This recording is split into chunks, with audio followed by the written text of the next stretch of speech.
आध्यात्मिक सुविचार. कोमलता हा हृदयाचा धर्म आणि सबलता हा देहाचा धर्म.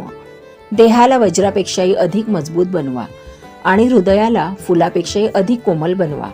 पाण्याला बंध घातला तर ते संथ होते आणि मनाला बंध घातला तर ते संत होते.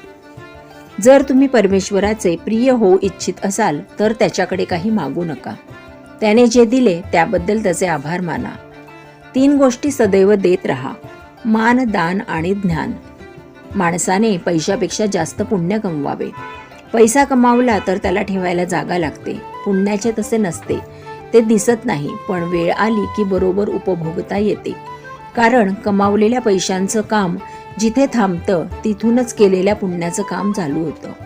अंतःकरण स्वच्छ ठेवण्याकरता नियमितपणे ईश्वर प्रार्थना